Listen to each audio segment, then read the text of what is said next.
Olá, tudo bem? A proposta da reflexão de hoje é falarmos sobre o Estado moderno neoliberal.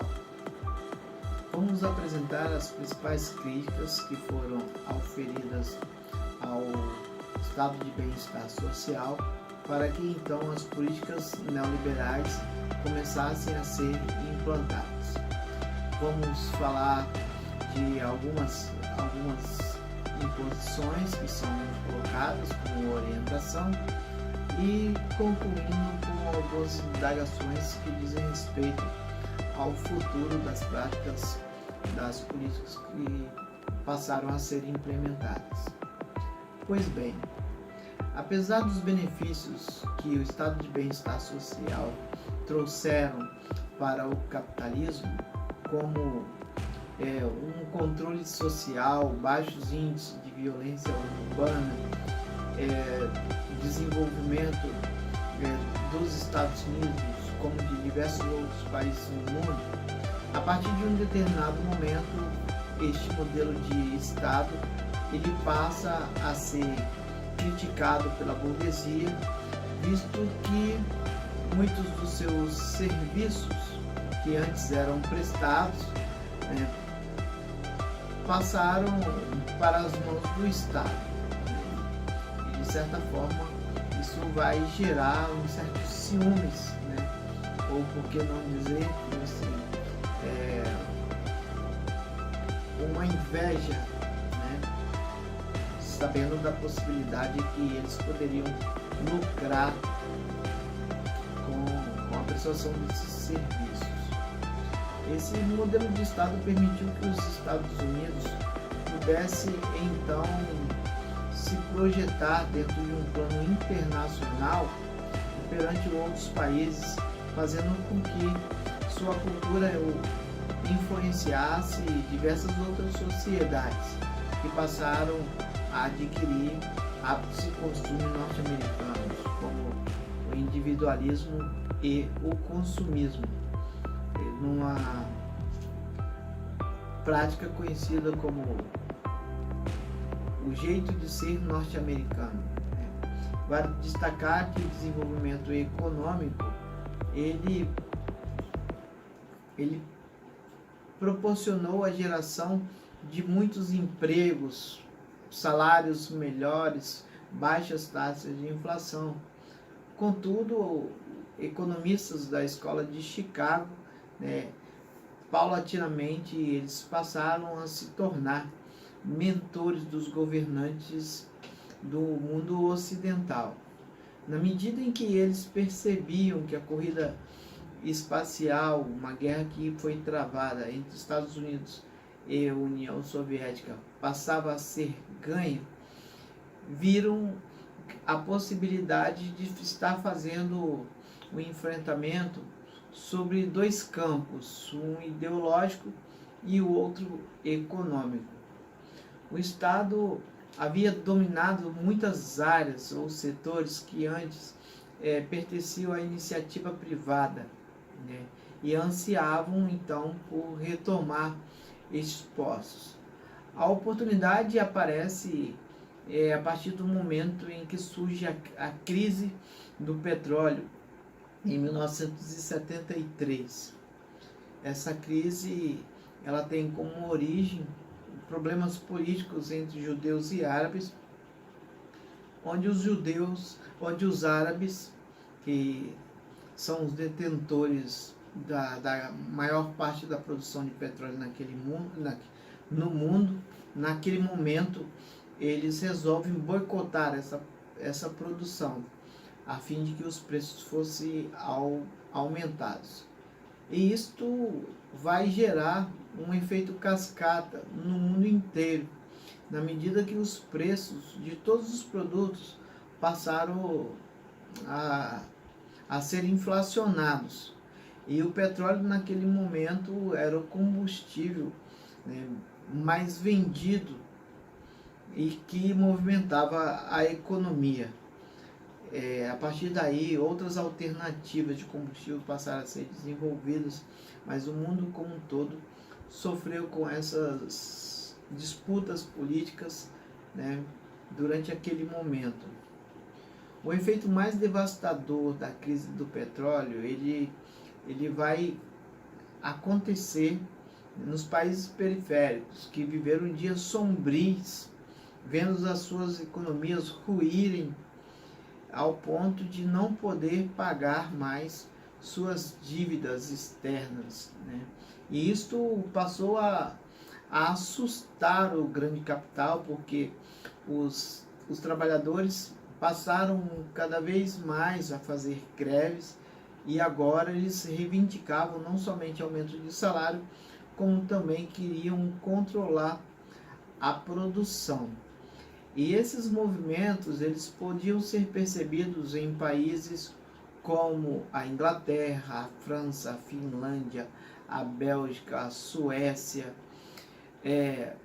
a Nova Zelândia, Canadá, entre outros países. Na América Latina não era diferente, embora estivesse dominado por regimes militares que foram apoiados pelos Estados Unidos, onde haviam propósitos também de defender o próprio sistema, mas agora os trabalhadores estão lutando pela democracia, né? O estado de bem-estar social, ele passa a ser um vilão, ou como um barco que está prestes a afundar. E ao invés de consertar os problemas que se apresentavam, né, resolveram então afundar este barco. É proposta uma reforma do Estado. Essa reforma já havia desde o período pós-guerra sendo apresentada por um economista e filósofo austríaco chamado Friedrich Hayek. Mas na década de 70 é que a pressão ela acontece de uma forma muito mais enfática, né? Outro economista, agora um economista da escola de Chicago, chamado Milton Friedman, ganhador do Prêmio Nobel de Economia no século XX e muito respeitado internacionalmente, ele vai tecer duras críticas ao modelo de estado de bem-estar social, né? E essas críticas vão culpar o Estado pelo seu gigantismo, e elas vão na direção para que os direitos que foram conquistados durante esse momento, né, do estado de bem-estar social possam ser retirados. Direitos como saúde, educação, previdência, direitos trabalhistas, né?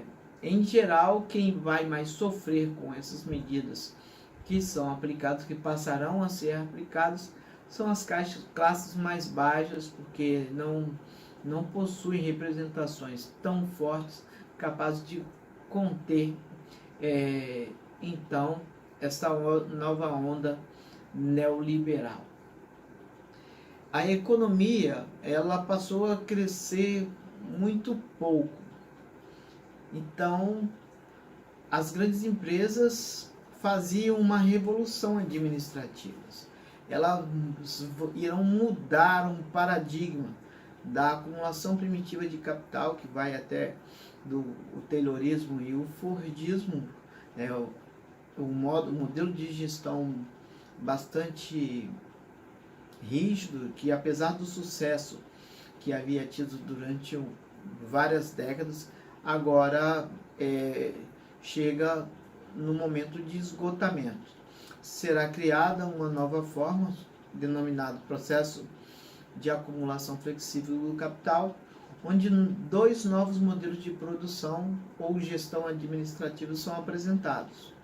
Entre eles, nós temos o toyotismo e o volvismo. Nesses 2 novos modelos de produção, uma das características principais deles está na implementação de tecnologia de última geração, como a robótica e a microeletrônica. na medida em que essa implementação tecnológica ela passa a fazer parte do processo produtivo, concomitantemente, milhões e milhões de pessoas passarão a perder o emprego. Ou seja, nós temos uma crise dentro de outra crise, né, tornando ainda mais complexa, né, a resolução desses problemas. Os economistas neoliberais, eles acreditavam que esse controle, né, esse controle possibilitaria que houvesse um maior uma maior eficiência do poder público e poderia também controlar, né, a sociedade civil através dessas medidas, na medida em que elas passassem a enxergar também outras possibilidades. Com o desemprego que agora se torna estrutural, as pessoas irão buscar novas alternativas de trabalho, como por exemplo o trabalho autônomo, onde o indivíduo ele mesmo vai criar sua própria empresa, prestando serviço para outras pessoas e assim garantir a sua vida, né? O cumprimento das suas responsabilidades no cotidiano. Isso também é denominado como pejotização, onde cada indivíduo ele é dono da sua própria empresa, ele cria uma própria empresa, né, trabalhando para si mesmo. Outra forma de trabalho alternativa são os trabalhos familiares. As famílias que possuem, né, algumas habilidades práticas, muitas vezes como hobby, isso acaba se tornando fonte de vida, criando pequenas empresas.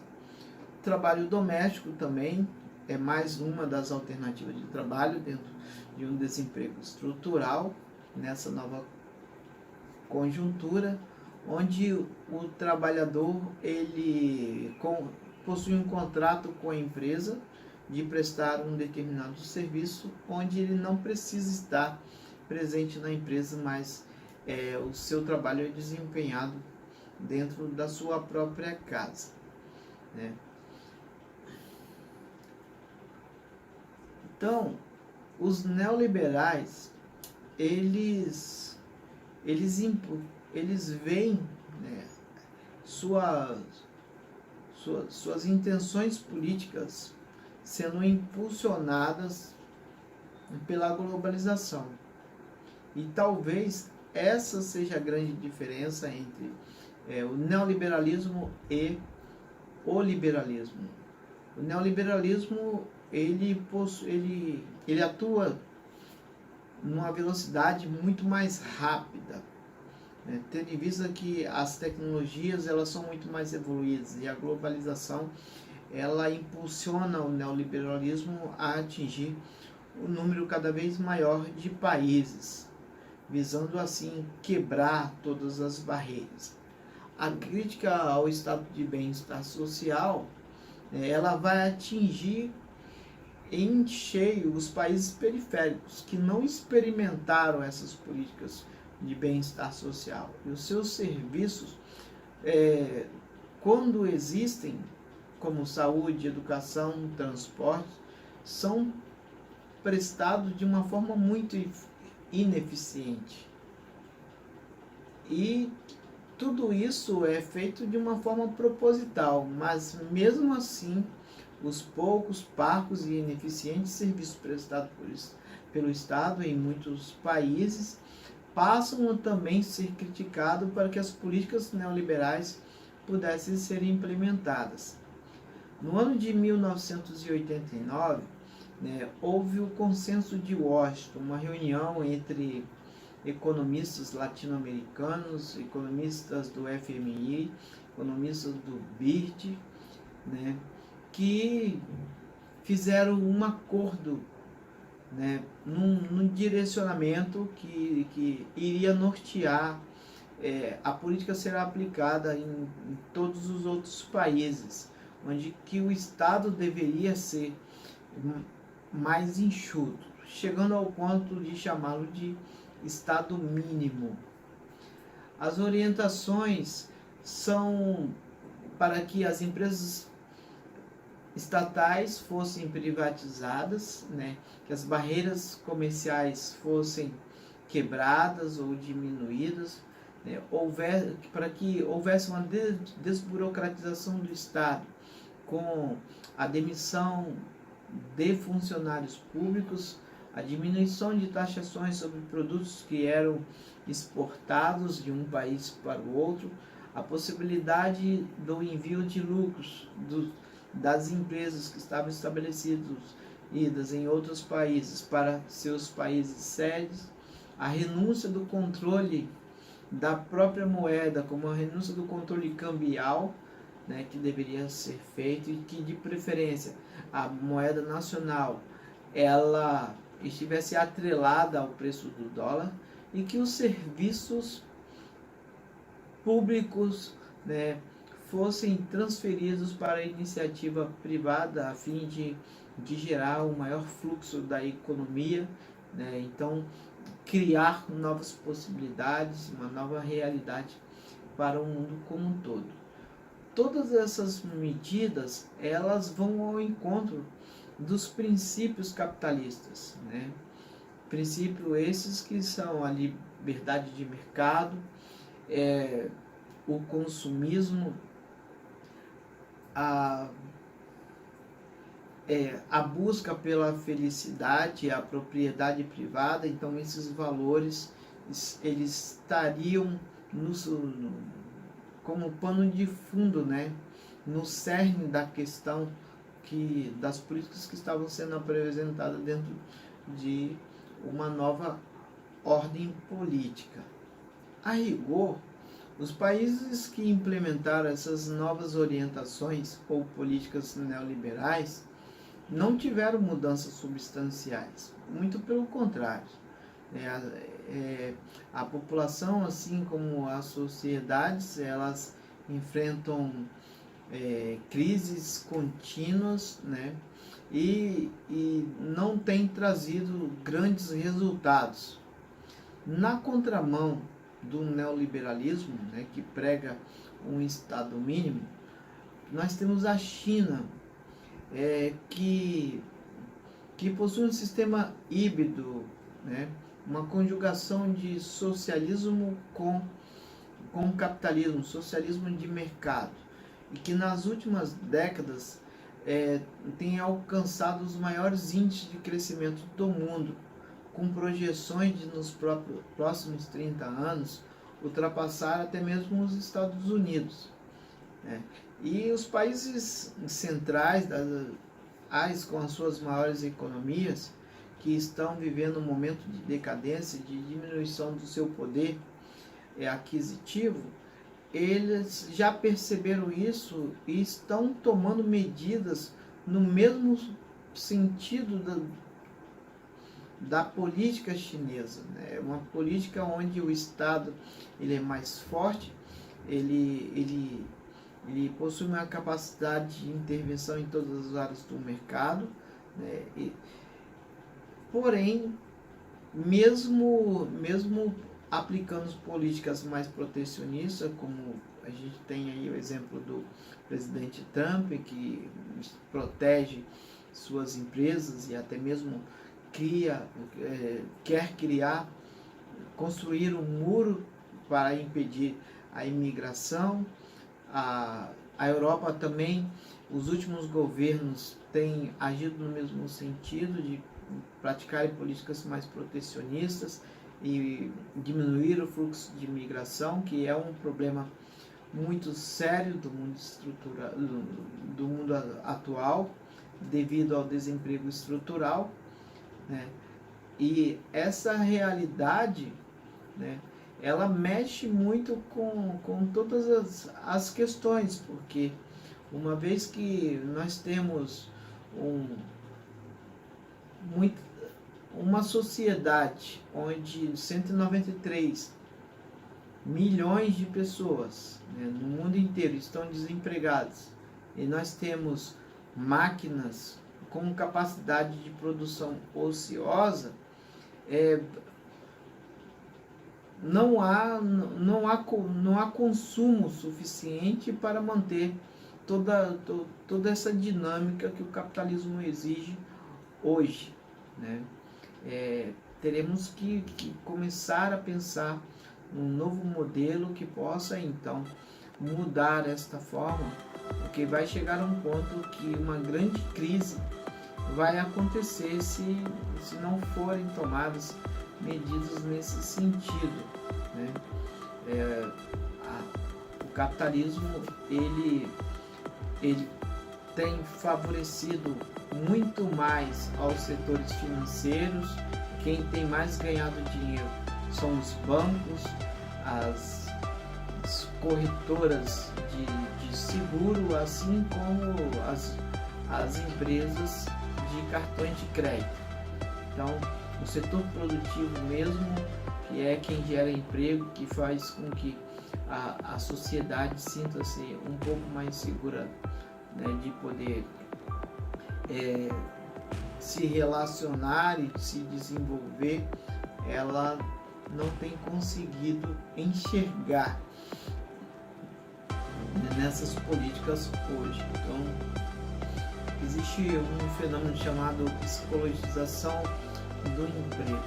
As pessoas vivem temerosas o tempo todo se sairão de casa empregado e se voltarão desempregado.